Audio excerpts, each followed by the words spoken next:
Hello, and thank you for tuning in to Pilot Savvy Tech Tuesday. In this episode, we're going to introduce you to the using the OSI model for troubleshooting flight simulators. My name is Chris. Let's get started.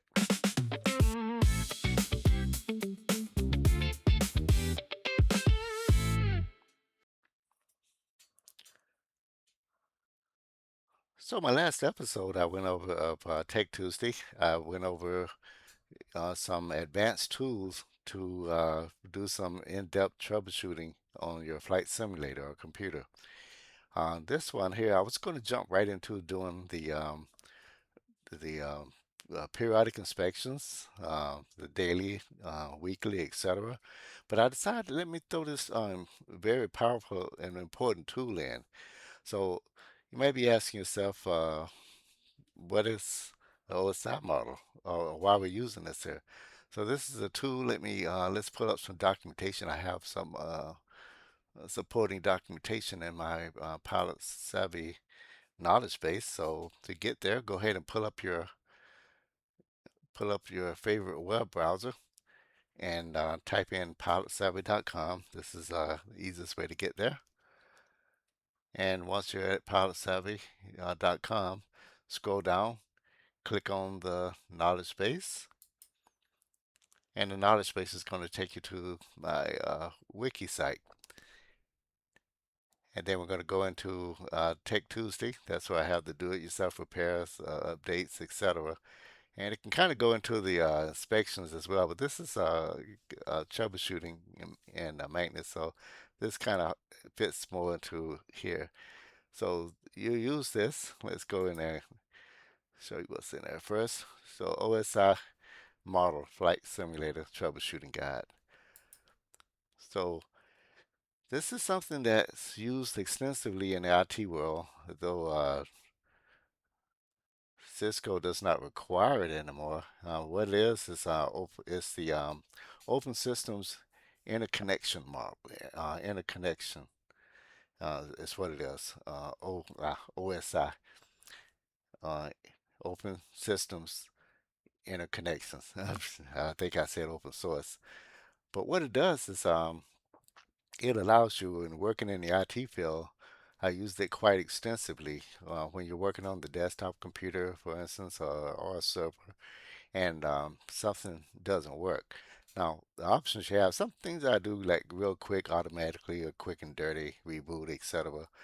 And those tools I showed last week, I think it was, it talked about what once you find the issue, how to like dig deeper. But here, in the OSI model, there's several different layers, 7 different layers to be exact. Um, So you can pull this up and kind of go along with me, and I'll make it as brief as possible. So you have your physical layer. That's going to be your actual physical hardware. Your data link, that's the hardware that's talking to one another. Your network is the going to be your Ethernet, Wi-Fi, IP routing, and the transport, that's the devices communicating with one another. And then you have your sessions, well, like different computers using a different protocols communicating with each other. And you have your session, um, that's between the SIM and the external devices. So, and you have your presentation layer. That's your data formatting. Um, and it gives you a lot of examples here: aircraft state, etc. And application is core flight simulator software like the X-Plane Flight Simulator or Microsoft Flight Sim. So these are things, these are the areas. So in using this in a real time, you actually think of 2 of these. So you have your one system that you own. Typically, it starts out level 1 and 2 and goes up to 7, and then just think reversing that for the other computer. Um, One to be at the top and it works its way down. So when you find a two side by side at least, when you find the issue, let's say it's the data link layer. Okay, what's a network layer? You have, let's say, the reason I'm applying this to a flight sim is because you have so many devices interconnected. You have multiple vendors. Like I have Real Sim Gear G1000 suite. I have a Cessna trim wheel. Um, I mean, just multiple things that Cessna trim wheel, should I say. And I have some circuit boards I put on my own to map all of my switches together. Um, just overabundance. Logitech rudder pedals, um, joystick from Thrustmaster. So all of these things are talking. You do input, you provide input, and it's talking to the computer that's talking to the flight sim, etc., and across the network, your local network and the internet. So that's where these come in. That's why I'm applying. I'm saying that's why using the OSI model to troubleshoot will get you right to where you need to go. Now, I have two. I read the just went through real quick, and that's the top one here. If you're already in the IT field, you've seen this before many times. And if you haven't, beneficial still. And up on the right, it tells you what the focus is. But I made an easier guide, the amplifier version there that makes it easier. If you're seeing this for the very first time, you might want to start here, physical layer. So that's that layer one, physical data link, and it spells it out more. Data link. This is going to be your drivers network. That's going to be your addressing. May or may not be familiar with that. Um, and it has a specific checklist what to do. And so you just go down and you do these things. Start out, okay, the computer won't work. What's going on here? Check the power and USB connections, etc. And you verify the information is saying. And then you go to your next the data link. Or everything is physically connected. So then you just go to your next to check out your drivers and the updates. Check for driver updates and bottom right hand corner of your Windows computers, click on that little chevron thingy, and it'll pop up, and you go to your drivers or however you get to making sure your drivers are updated. X-Plane, Microsoft, they have updates. You want to make sure everything's updated. Then you go into a network addressing, run a network speed test. Now that gets into your some of those tools I showed on the last one of my previous videos, and then yeah, you so that takes care of the network layer. You're running your network check and everything, and make sure everything's connected, and you have a tablet and it's not communicating. These are all the things you use to troubleshoot that sort of issue. Firewall. Sometimes your firewall may block things. You may have a firewall or on your tablet or iPad or something. So when you're out and about, or even iPhone, you're not getting hacked. So it may pick up the signal from the flight simulator saying, "Hey, who is this guy trying to do a handshake and display my information?" So that's the kind of thing you look at there. Then your session. So you got everything up to this point is good, but you can't connect to your bat sim or your Pilot Edge or something like that. That's going to be your session layer service. And and again, it just gives you some things to check out.